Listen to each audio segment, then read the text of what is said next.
Merci Seigneur. Gloire à ton Saint-Nom. Éternel roi des rois. Seigneur des seigneurs. Le maître suprême de l'univers.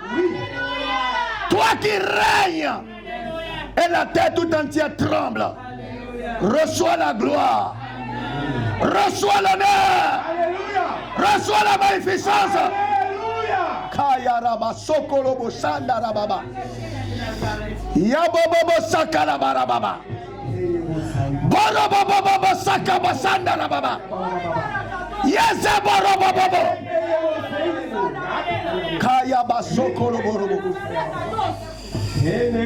Yes. Kayabo sakalabarababa. Hallelujah. Orobobobobo. Karababababa sokolobo.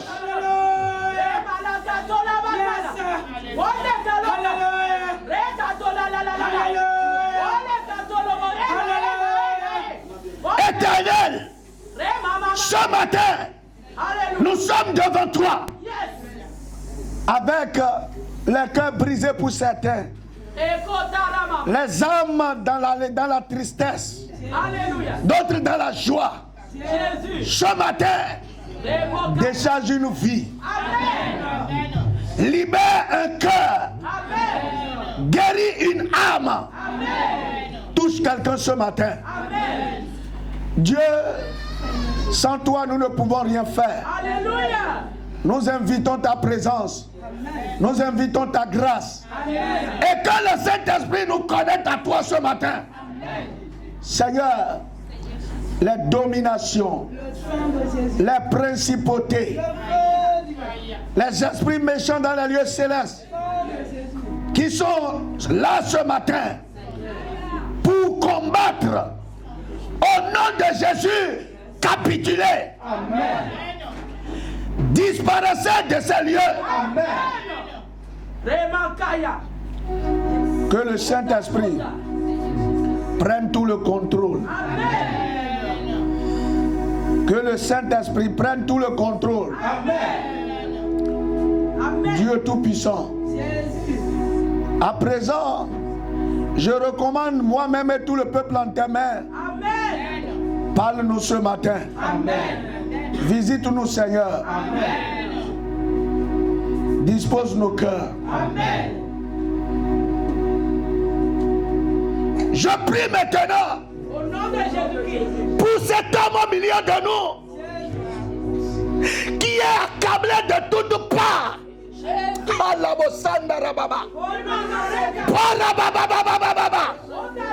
Au nom de Jésus, sois délivré par le Seigneur. Sois délivré par le Seigneur. Sois délivré. Sois délivré. Sois délivré. Sois délivré. Sois délivré par le Seigneur. Ils t'ont chargé de douleur, de coups. Ce matin, Dieu t'arrache de leurs mains. Dieu te libère de leurs mains.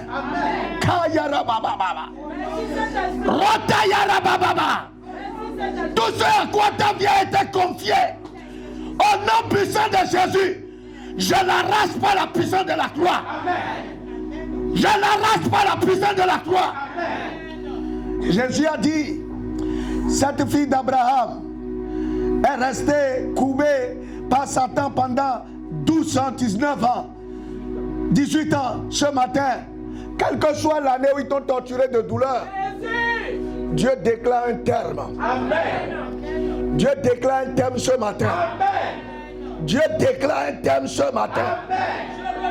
Je déclare que tu as droit à la joie, amen, au bonheur, amen, et à l'allégresse également. Amen. Ce matin, que Dieu te donne la joie, amen, abondante. Amen. Au nom de Jésus. Amen. Merci Seigneur. Merci Seigneur. Que toute la gloire te revienne. Alléluia. Prends tout le contrôle. Amen. Dirige-nous ce matin. Amen. Au nom puissant de Jésus-Christ. Amen. Asseyons-nous, frères. Bien-aimés, Avant de commencer mon message, je veux dire à quelqu'un, franchement, quand on adorait, j'ai vu un frère vraiment tourmenté par la douleur. Sa vie est remplie de douleur.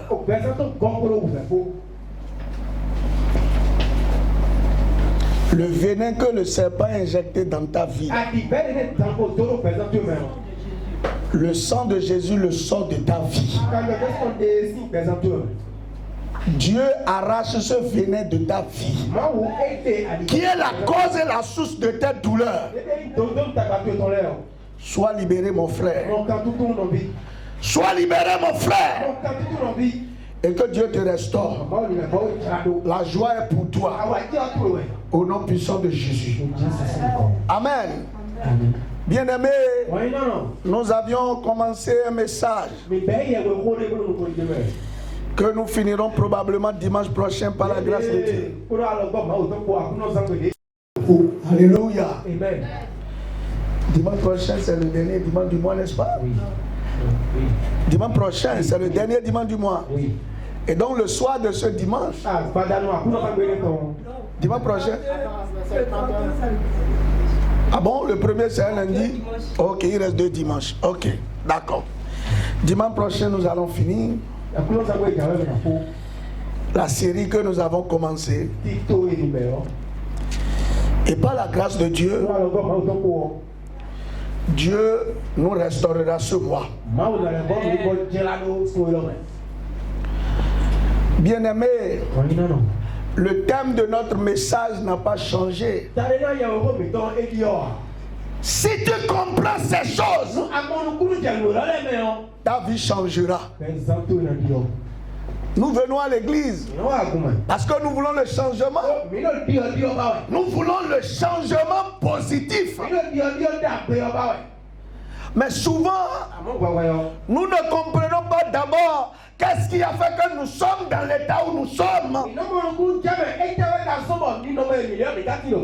Afin maintenant de rechercher les ressources qui nous permettront de vivre le changement auquel nous aspirons.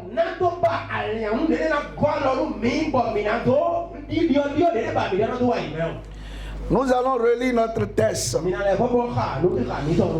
Comme je le dis, ça dépend des versions. Moi, dans mes versions, c'est Nombre 17, 1 à 8.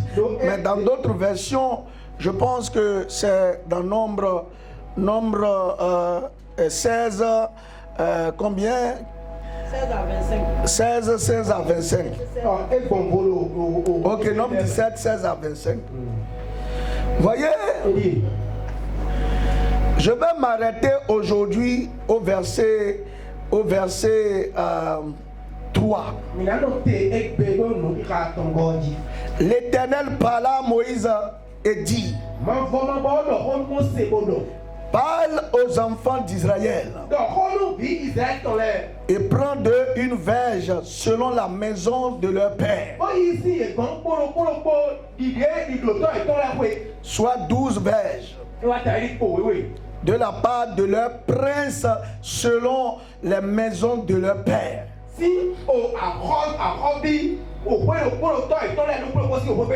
Tu écriras le nom de chacun sur sa verge.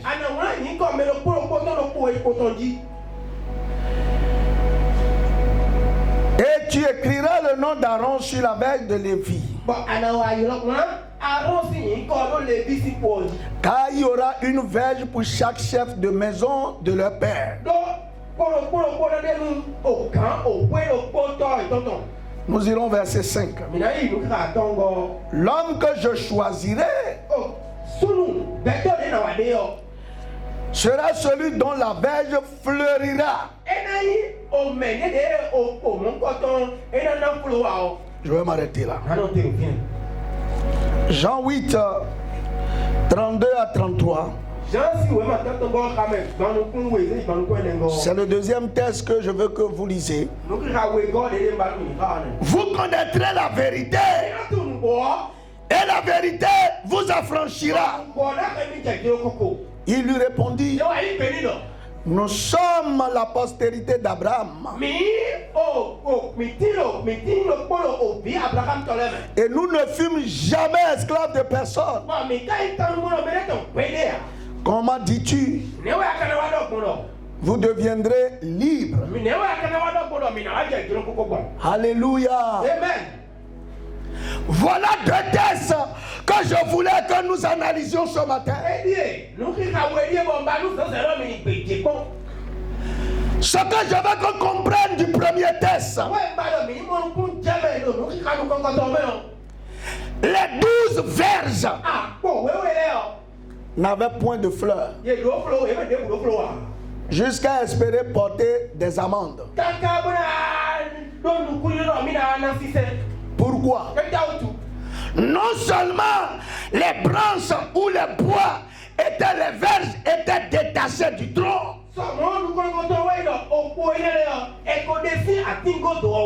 mais elles étaient entre les mains des chefs.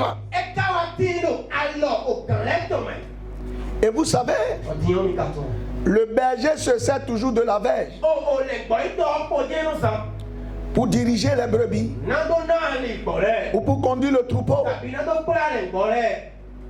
Et donc c'est comme ça que la vie de beaucoup sont entre les mains d'autres personnes. Et c'est cela qui leur permet de prendre contrôle dans le règne spirituel. C'est pour cela qu'il sera très difficile que les gens lâchent des vies. Mais ce matin, au nom de l'Éternel des armées, ils lâcheront ta vie ce matin. Voyez, les bergers ne pouvaient pas conduire les brebis sans poids. Et toutes les fois que ces bois étaient dans leurs mains, ces bois ne pouvaient jamais porter de fruits. Mais ces bois vont s'assécher de jour en jour. Je veux dire à quelqu'un ce matin, ce qui fait que ta vie ne rayonne pas, ce qui fait que tu ne progresses pas, il y a quelqu'un qui détient ta vie. Il y a quelqu'un qui se sert de ta vie. Et c'est ça qui lui permet d'être grand dans des clubs. Bien aimé, j'ai vu un enfant un jour qui est un Mongol. Mais on a dit, c'est sur sa tête que la richesse de son père repose. Bien aimé, est-ce que le père peut accepter que l'enfant quitte cet état? Est-ce que vous me suivez ce matin? La richesse du papa, les belles voitures qu'il conduit, la maison dans laquelle il est, les voyages qu'il effectue, c'est au prix de la vie de cet enfant. C'est ça la verge que chaque chef de famille détenait. Croyez-vous qu'il soit facile pour ce père de lâcher cette vie et de devenir pauvre pour que l'enfant soit heureux? Dis à quelqu'un, c'est une question de bataille. Voyez, c'est pour ça que vous ne comprenez pas certaines choses. Et plus loin, Jésus dit, vous connaîtrez la vérité et la vérité vous affranchira. Et ceux à qui il parlait, il se disait, mais nous n'avons jamais été esclaves. Et tu nous parles de liberté. Voyez, ce matin, les choses que je veux que tu comprennes, si ta vie est contrôlée par une force qui n'est pas Dieu, tu ne peux jamais prospérer. Malheureusement, beaucoup sont à l'église, Ils sont même sincères dans leur adoration. Mais leur vie est sous contrôle. Ce matin, au nom puissant de Jésus, tout contrôle qui s'exerce sur ta vie pour t'empêcher d'accomplir ta destinée sera brisé au nom de Jésus. Tout pouvoir, toute puissance qui te dirige dans l'échec est sous ce matin au nom de Jésus.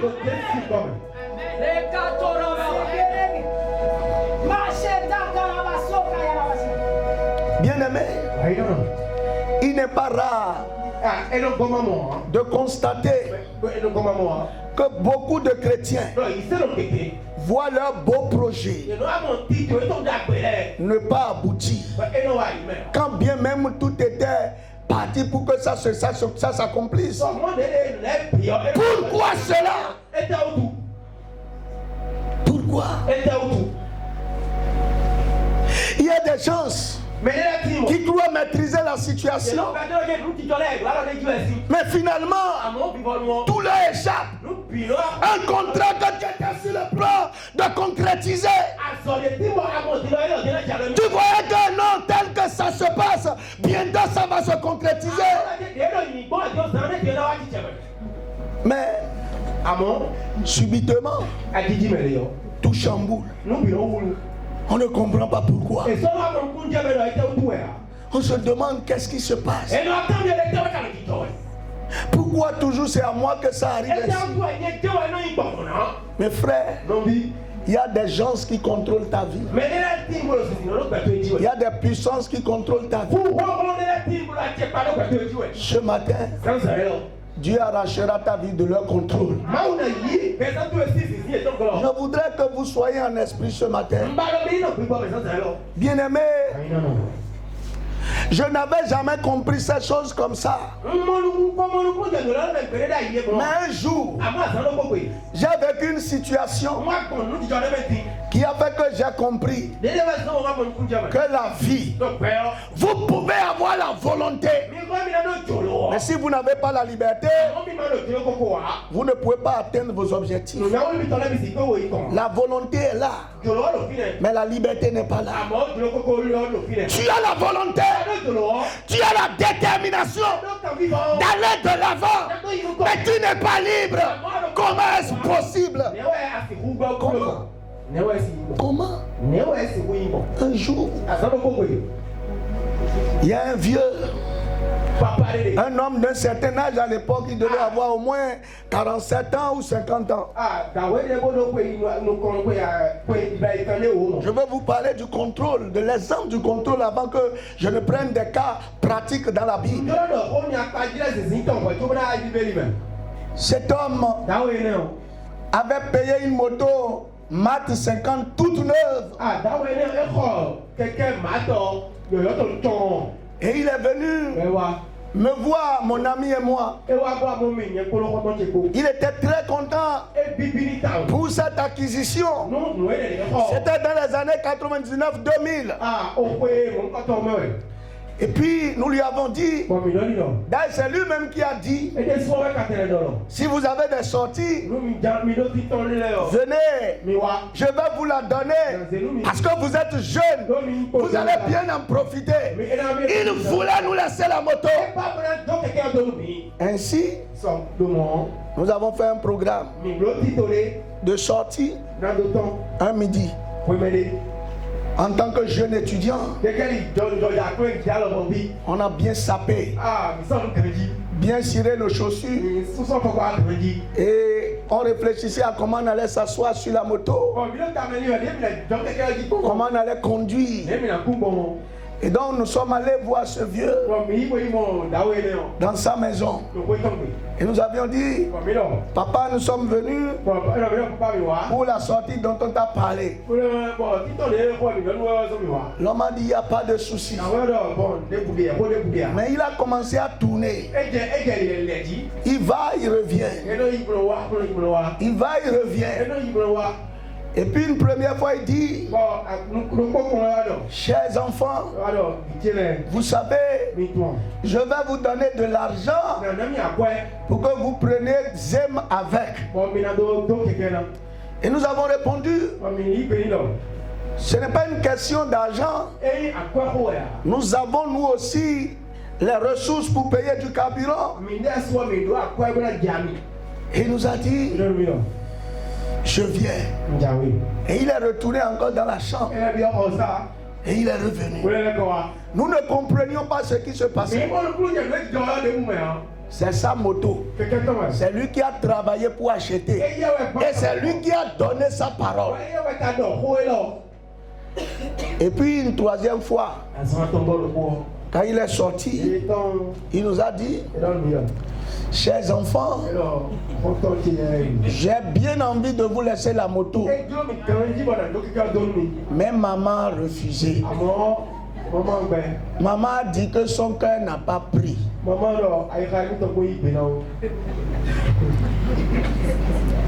Et avec la grande déception, nous sommes partis. Voyez, oui, ça fait rire. Mais j'ai réfléchi profondément. C'est lui qui a acheté sa moto. Mais il n'était pas libre d'en faire l'usage qu'il veut. Il y a beaucoup parmi vous. Vous vivez la même situation, mais sous une autre manière. Tu as le diplôme, tu as les compétences. Mais pourquoi tu n'en fais pas ce que tu veux? Parce que dans le règne de l'esprit, il y a une maman qui refuse. Il y a un papa qui refuse. Il y a quelqu'un qui dit que tu n'es pas encore prêt pour l'utiliser. Que son cœur n'a pas accepté. Mes frères, ce matin, je veux te parler de ta vie. Tu as l'argent, tu économises.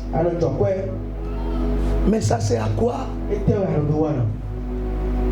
Ça ne t'appartient pas. Voyez, il y a une dame qui a cotisé sa tontine.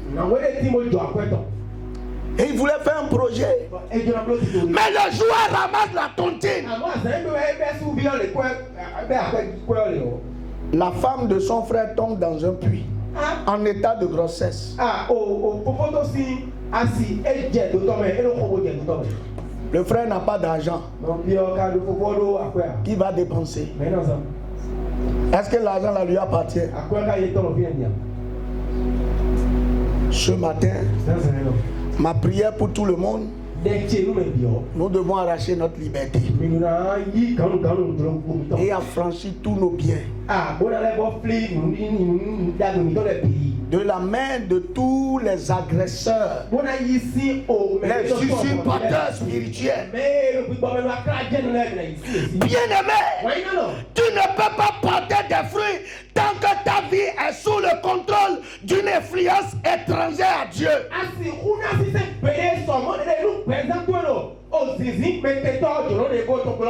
Et ce matin, je veux vous parler de 3 forces qui contrôlent et qui empêchent de porter des fruits.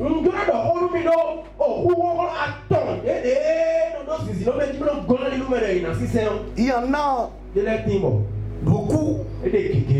Mais ce matin, Dieu m'a inspiré sur 3. Je n'ai pas dit que c'est ces 3 qui sont exhaustives ou limitatives. Non, ce n'est pas ça. Mais c'est sur ces 3 que mes pensées se sont dirigées. La première chose qui vous contrôle, ce sont les autorités qui contrôlent les territoires sur lesquels vous opérez.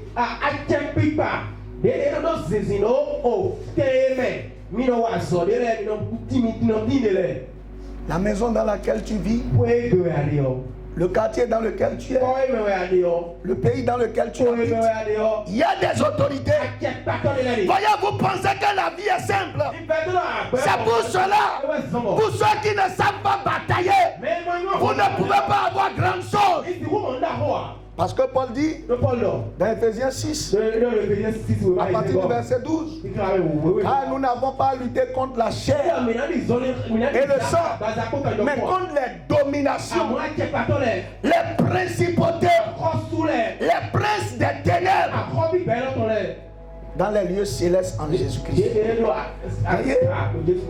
Il y a une lutte. Et tous ceux qui ne savent pas mener cette lutte,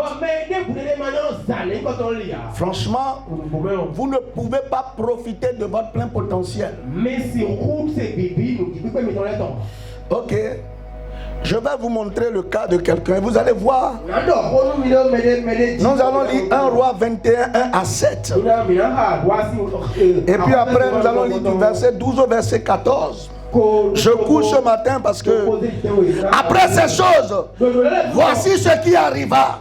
Naboth de Jezreel avait une fille à Jezreel, à côté du palais d'Akab, roi de Samarie. Et Akab parla ainsi à Naboth: cède-moi ta vie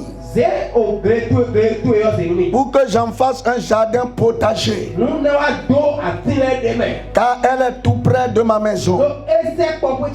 Je te donnerai à la place une vie meilleure. Ou si cela te convient, je te paierai la valeur en argent. Mais Naboth répondit à Akab: que l'Éternel me garde de te donner l'héritage de mes pères. Akab rentra dans sa maison, triste et irrité, à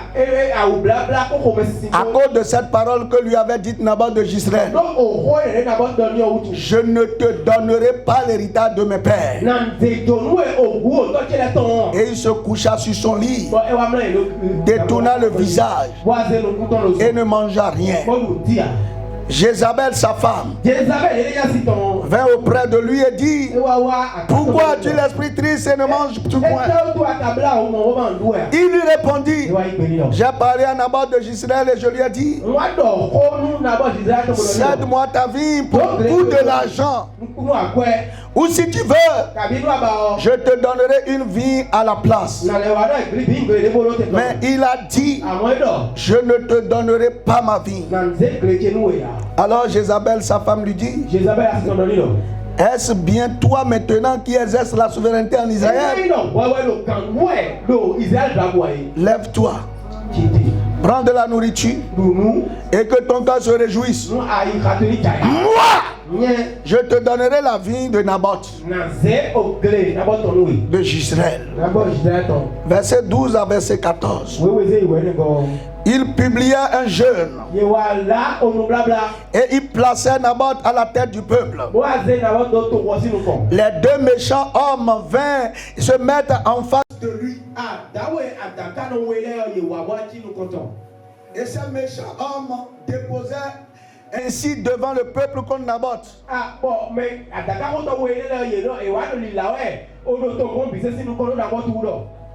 Naboth a maudit Dieu le roi. Puis il le menait hors de la ville. Il le lapidait et il mourut. Et ils envoyèrent dire à Jézabel: Naboth a été lapidé et Naboth est mort. Alléluia. Amen. Mes frères, voilà une histoire. Quand vous lisez, tout le monde dit: oui, Naboth est ceci, Naboth est cela. Mais ça continue de se passer sur beaucoup de personnes. Voilà quelqu'un qui avait une vigne et que l'autorité du pays dans lequel il est a porté les regards sur sa vigne. Et puis il est allé d'abord gentiment le voir. Il a dit: cède-moi ta vigne. Et Naboth a dit: je ne céderai jamais l'héritage de mes pères. Et le roi est rentré tout triste. On pouvait dire que Naboth a gagné la bataille en procès. Mais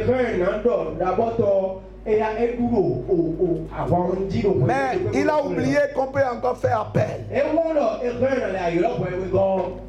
Et puis après, Jézabel, la femme de Naboth, la sorcière vétérée, a vu son mari dans un état de tristesse. Et il lui a dit, pourquoi tu es ainsi triste? Et il dit, c'est à cause de Naboth. Il m'a refusé ma demande. Et la femme dit, est-ce bien toi qui es roi? Tu as oublié l'autorité que tu as. Non. Non. Il dit, mais. Il dit, mange et bois. Je vais te régler ça. Et la personne, le roi a cru à la parole de sa femme. Et puis, la suite des événements, la femme a écrit, il a pris des décisions en utilisant l'autorité du roi. Et puis, dans le tout, il a dit tuez-le. Accusez-le et tuez-le. Effectivement, cela est arrivé. On l'a tué. Et ce qu'il a refusé de donner, le roi l'a pris par force après l'avoir tué.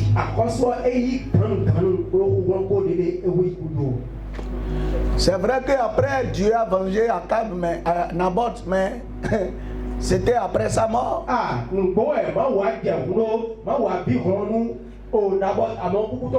Bien aimé, souvent quand nous voulons prendre des initiatives, nous ne faisons pas la demande à Dieu si là où nous voulons aller est bon ou pas. Nous nous laissons que notre intelligence nous conduise. Bien aimé, combien de personnes se sont mises sous des autorités sanguinaires?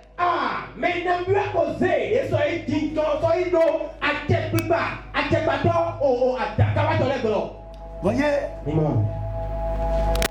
la première stratégie proposée, Akab a voulu acheter l'héritage. Vous voyez, c'est un héritage. Akab a voulu échanger quelque chose de non matériel contre matériel.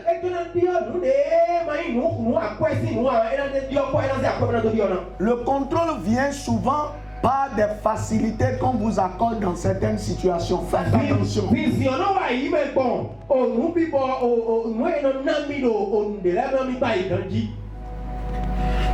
Au moment où tout semble s'obscur autour de toi, c'est en ce moment-là que des gens se proposent de venir à votre secours. Et vous sentez comme si sans cela vous ne pouvez pas vivre. Ta vie est sous contrôle. Qu'est-ce qu'ils sont venus acheter chez toi? On a acheté la gloire de certaines personnes par le manger. On a acheté la vie de certaines personnes par le don. Frère, j'ai perdu 2 sœurs. Novi Tchewekou par le don de 25 francs x 2.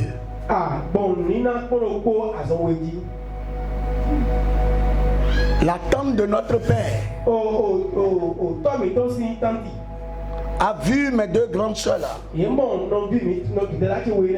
Celle après qui je viens et celle après qui elle vient. Elle les a vus sur le chemin du marché. Pendant que la maman Notre maman était un peu préoccupée par comment avancer. Elle a remis 25 francs dans la main des enfants. Un mois après, la première est décédée. Deuxième mois, la deuxième est partie. Je prie pour toi ce matin. Toute semence effectuée dans ta vie pour acheter ta gloire, je les rembourse par le sang de Jésus. Qu'il restitue ce qui t'appartient, qu'il te retourne ce qui est à toi. Les hommes sont méchants. Pas une semence. Les autorités agissent par des semences pour pouvoir faire des échanges.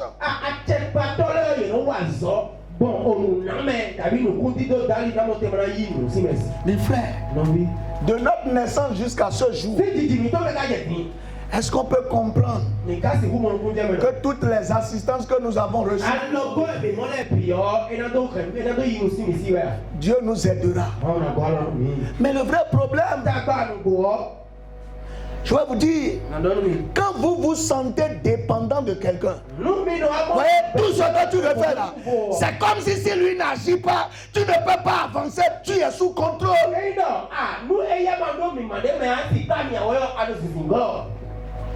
Ce n'est pas normal. La semence qui permet de prendre le contrôle. La semence peut prendre diverses formes. C'est une assistance. C'est un appui ponctuel qu'on donne. Vous savez, un jour, quelqu'un est venu et il m'a donné 500 000. Vous voyez, c'est beaucoup, n'est-ce pas? C'est beaucoup. Mais dans la période, je peux vous assurer que j'avais eu des blocages financiers. Rien ne marchait. L'argent est beaucoup, n'est-ce pas? J'ai eu des problèmes. Et j'étais obligé de dépenser plus que 500 000 dans ces problèmes. Il y a des semences, il y a des aides, il y a des assistances qui ont pour objectif de vous dépouiller.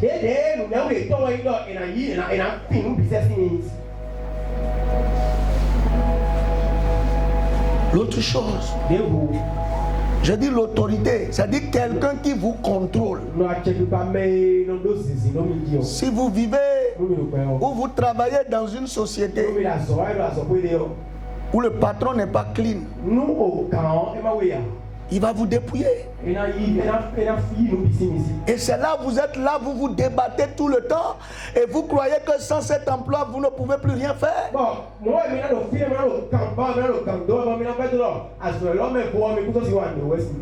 Vous êtes là tout le temps. C'est comme si le jour le travail n'a pas, le monde va s'écrouler autour de vous.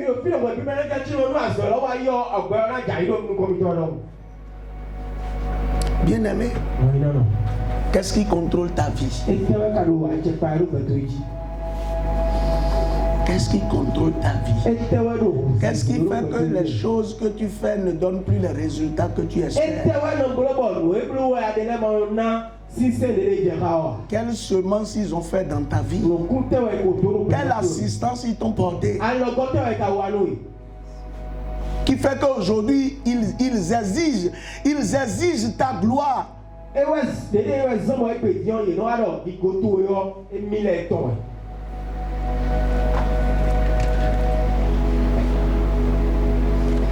Vous savez, les autorités, c'est eux qui prennent les décisions et les lois. Ce sont elles, du moins, ceux qui décident de comment sera le pays, qui sera pauvre, qui sera riche. La loi qu'on va sortir pour que tout le monde s'appauvrisse, si on la sort, tout le monde va s'appauvrir. Et c'est pour cela que Paul dit, priez pour les autorités, car votre paix en dépend. Bien-aimé, David a pris un jour la décision de compter les enfants d'Israël. Parce qu'il était roi. Et puis finalement, quand il a commencé à compter, Dieu s'est fâché. Et quand Dieu s'est fâché, il a vu qu'il était en train de commettre une erreur. Et Dieu, il a commencé à demander pardon à Dieu. Et Dieu a dit, je vais te proposer 3 solutions. Et tu dois choisir une parmi elles. 3 ans de sécheresse. Akundido. 3 ans de fuite devant tes ennemis. 3 mois de fuite devant tes ennemis. Ou 3 jours de peste humaine.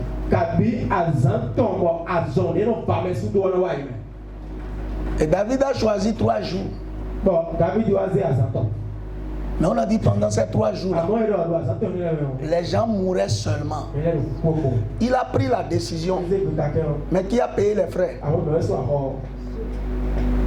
David a pris la décision. Mais qui a fait les frais? Je prie pour toi. Toute décision prise par une autorité qui doit affecter ton avenir, que la croix de Jésus se lève pour toi et arrête ses effets sur ta vie au nom puissant de Jésus. Bien aimé, souvent nous banalisons certaines choses, mais les alliances même d'un chef de quartier peut compromettre ton avenir. Les alliances du maire de la commune où tu résides peuvent compromettre ton avenir.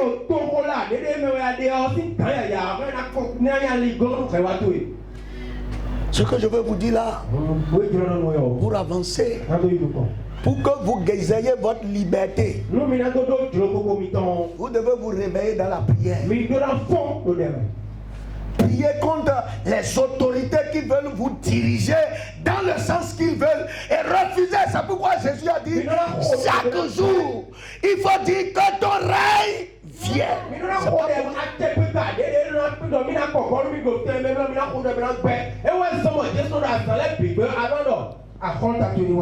Écoutez, quand les gens décident de la guerre,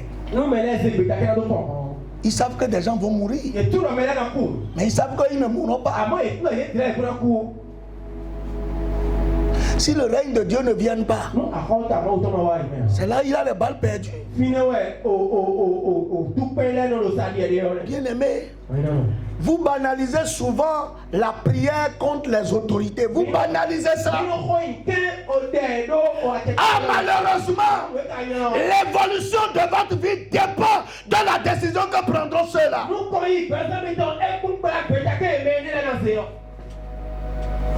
Même dans ta famille, il y a des autorités qui chaque matin se communient avec l'esprit des morts, les divinités, les autels en ton nom.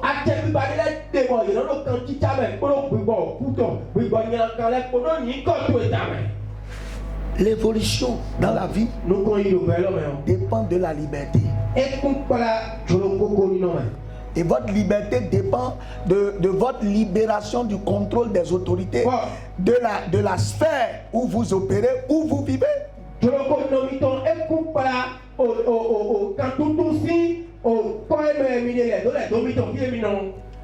Regardez ce que les enfants de Jacob ont dit.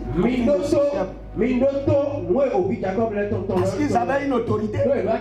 Ils ont dit, si vous voulez épouser notre soeur, Vous devez vous circoncire. Oh, il savait que le 3e jour, la douleur serait au comble. Et ils vont frapper pour qu'il meure. La famille dans laquelle tu allais épouser là, les autorités de là-bas, tu sais les conditions qu'ils imposent à leur gendre ou à leur belle-fille. Il y a des gens qui se sont mariés et sont devenus pauvres parce que contrôlés par les autorités de la belle famille qui imposent la pauvreté et la misère à tous les gens. Est-ce que tu as tenu compte de cette dimension?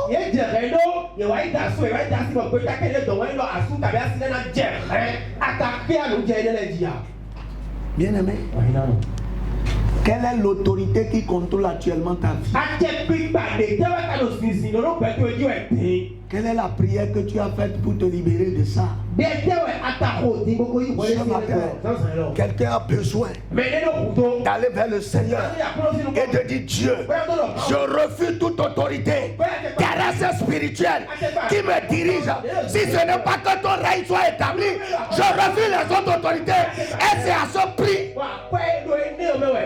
que vous pouvez atteindre vos objectifs. Ta vie est contrôlée par quelle autorité? Bien aimé, j'ai entendu l'histoire d'un pasteur dans la famille de sa femme. Quand les femmes ont 60 ans, leur mari meurt. Il est pasteur, loin de Dieu. Mais parce qu'il a banalisé cette autorité, le jour où sa femme a eu 60 ans, il est mort. Je refuse de subir l'autorité de ma belle famille. Je refuse de subir l'autorité de ma famille. Je me place sous l'autorité de Jésus-Christ seul. Dieu est l'autorité que je reconnais sur ma vie. Et seul son règne sera établi dans ma vie. Au nom puissant de Jésus. Bien aimé, ce que tu vis, il ne s'agit pas de je suis dans la foi. Je parle la langue. L'autorité ne connaît pas si tu parles en langue, si tu es sous ton contrôle. L'autorité ne veut pas savoir si ce que tu fais est bien ou pas. Est-ce que la cause de Naboth est juste ou pas?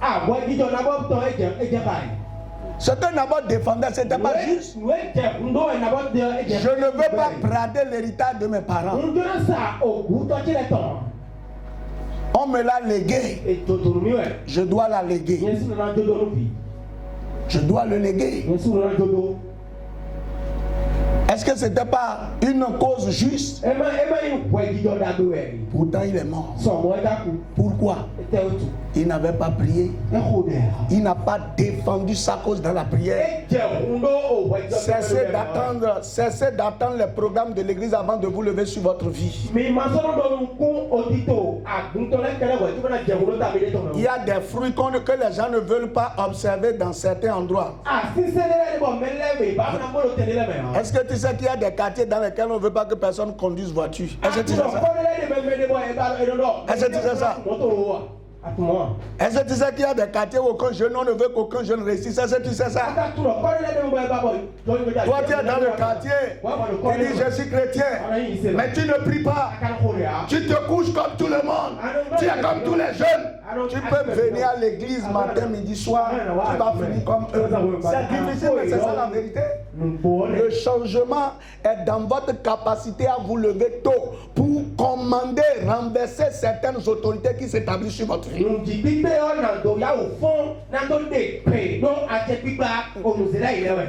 Tu es là. C'est le jour où tu as de l'argent que ton papa t'appelle. Mon fils, c'est quand toi tu as l'argent que tu reçois son appel. Il dit qu'il a un moyen de te contrôler.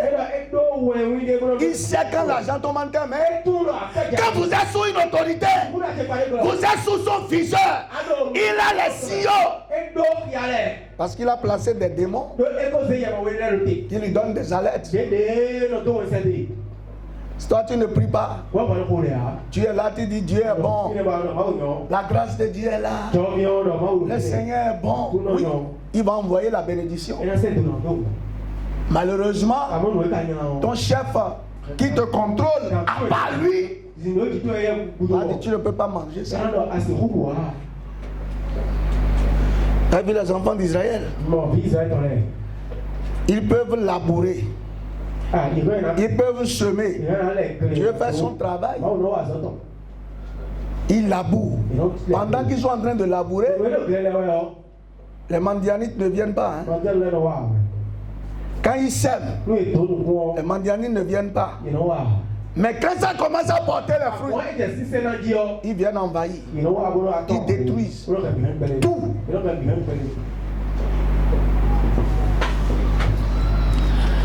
La paresse spirituelle vous fait reposer sous les autorités des méchants dans le règne.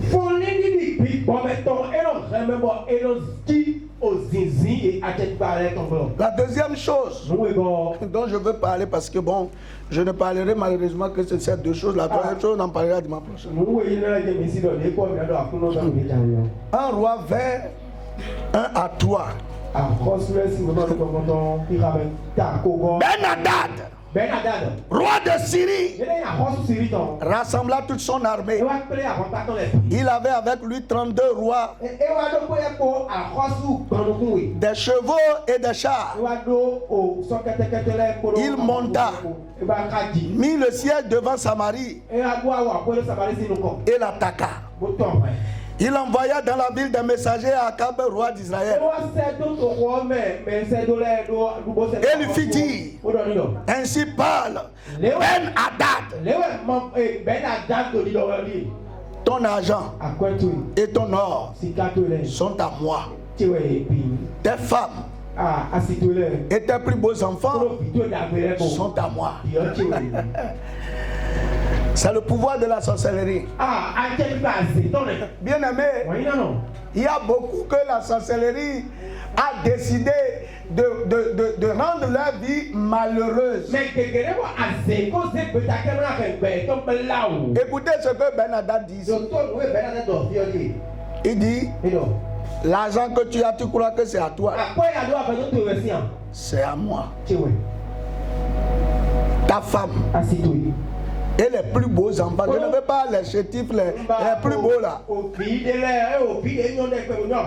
C'est à moi. Mais avant de dire ça, il l'a d'abord encerclé. Bien aimé, ce qui empêche que beaucoup portent de fruits. Les fruits ici, c'est une vie rose, une vie bénie, une vie heureuse, où le foyer est en paix, les enfants prospèrent, papa va et revient avec la richesse, maman va et revient avec la richesse, les enfants sont dans la joie, c'est ça la vie qui a de fruits. La sorcellerie décide. Il dit, si tu dois avancer, c'est moi qui dois d'abord te libérer. Malheureusement, beaucoup viennent à l'église. Et leur vie est contrôlée par les sorciers. C'est difficile de le dire, mais c'est la vérité. Bon, mon frère, pourquoi tu te sens bloqué? Dieu n'a pas prévu que tu sois bloqué. Pourquoi tu es bloqué? Tes enfants ne te respectent pas. Il y a de rêves dans ta maison parce que l'ennemi est en train de secouer. Pourquoi? Tu es contrôlé par la sorcellerie. Je vais être très simple avec vous ce matin. Qu'est-ce qui fait que la sorcellerie peut contrôler un chrétien?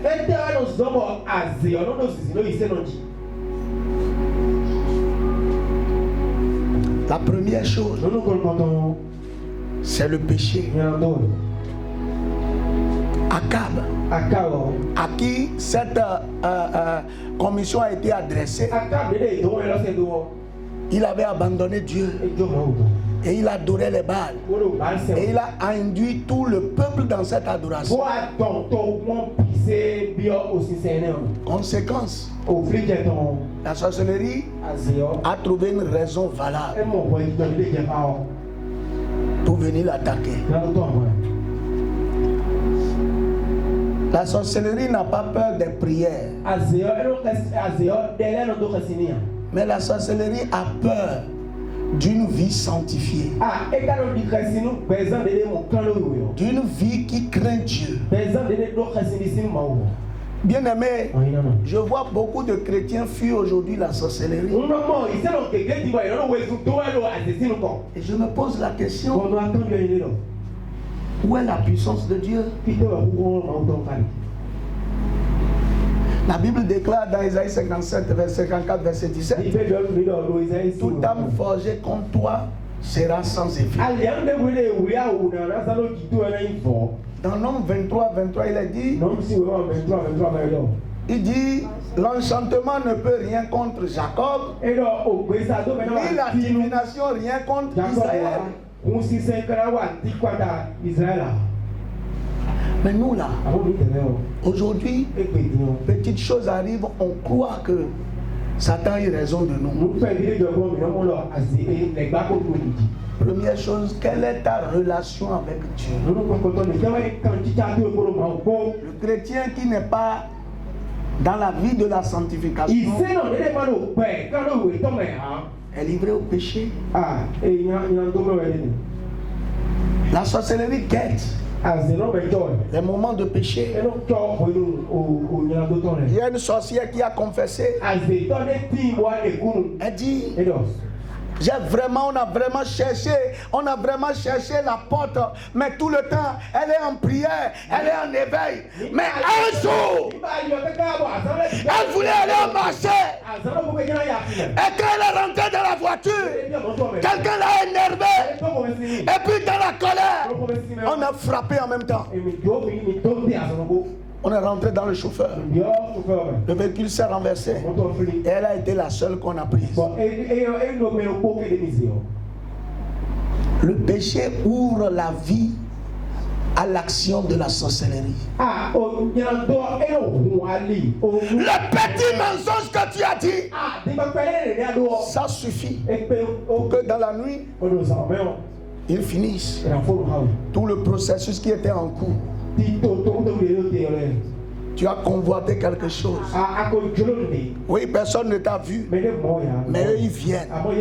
En fait, Jésus dit, le prince de ce monde vient. Il n'a rien de lui en moi. Il ne peut rien contre moi. Mes frères, je vais vous dire un truc. Lorsque vous êtes dans le péché, les problèmes vous atteignent. Je vous ai conté une fois cette histoire. Dans une journée, j'étais soumis à l'épreuve de l'adultère.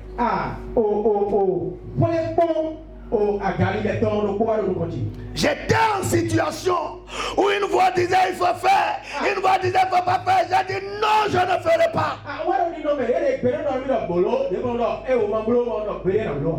Et dans la nuit, quand je m'étais couché, parce que j'ai obéi à Dieu, j'ai vu une série d'animaux sauvages que je n'avais jamais vu. En fait, je ne voyais qu'en télé. J'avais vu le lion, la panthère, le loup. C'est-à-dire qu'ils s'étaient alliés tout. Pendant que j'étais couché dans mon lit, les animaux sont pris. Et devant, j'ai vu une personne qui me combattait que je connaissais. C'est la personne qui avait conduit la délégation. Et ils sont venus. Ils ont fait le tour. Ils ont fait le tour. Et ils m'ont loyé. Et la personne qui est devant dit, il n'a pas fait. Tu as une chance. Et ils sont partis. Vous voyez, depuis ce jour, j'ai compris que quand tu pêches, tu ne fais du mal à personne. C'est à toi-même que combien n'ont pas pu remettre les choses en ordre avant que Satan ne les supprime. Deuxième chose que Satan utilise, les principes. Moi, c'est mes principes. Voilà ce que Satan utilise. Ah non, c'est mes principes.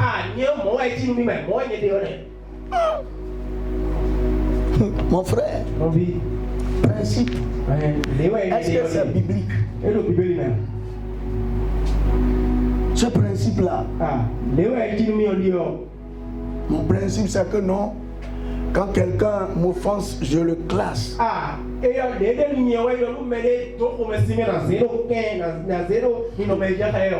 ouais. Tu le classes. C'est ton principe. Mais le diable sait que lui là, c'est lui que Dieu veut utiliser pour toi. Pour que tu sortes de la situation. Mais tu l'as classé. C'est comme ça la sorcellerie a raison des chrétiens. Les principes qui ne sont pas bibliques. Et on croit que c'est vrai. On croit qu'on est dans la vérité. Mes frères, un frère m'a parlé de quelque chose. Et ça m'a fait très mal. Il voulait passer un concours très important. Il a appris vraiment. Mais Dieu a voulu utiliser une voix qui n'est pas la voix à laquelle lui s'attendait. Son oncle féticheur, c'est lui que Dieu voulait utiliser. Et il a dit, fils, viens, je vais te présenter au ministre. Nous le connaissons. Et il dit, non, moi je ne suis pas dans vos choses là.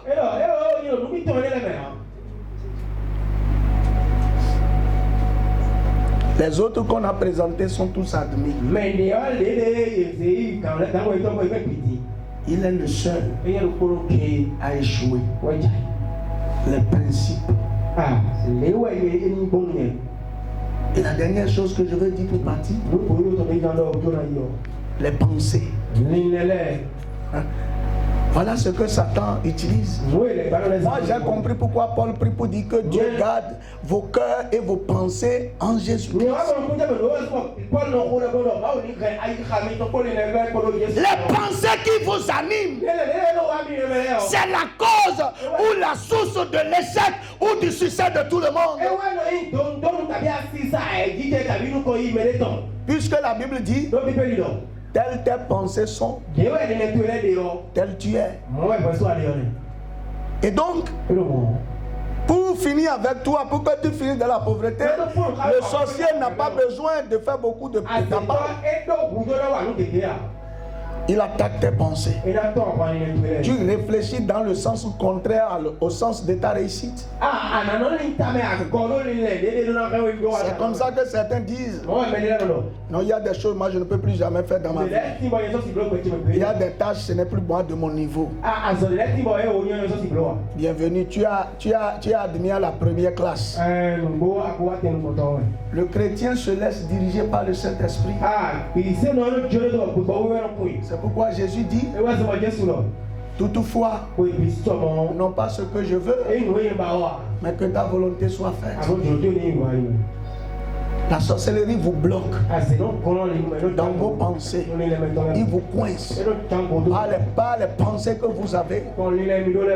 Si vous n'avez pas les pensées qui étaient en Jésus-Christ, si vous ne laissez pas vos pensées transformées par Jésus-Christ, vous avez vos convictions. J'ai ma vie à part. Personne n'a rien à savoir. Le diable, il le sait. Et c'est ça qu'il veut utiliser pour toi. Moi, je resterai dans mon coin. Je ne vais jamais dire rien à quelqu'un. Je ne vais rien dire à personne.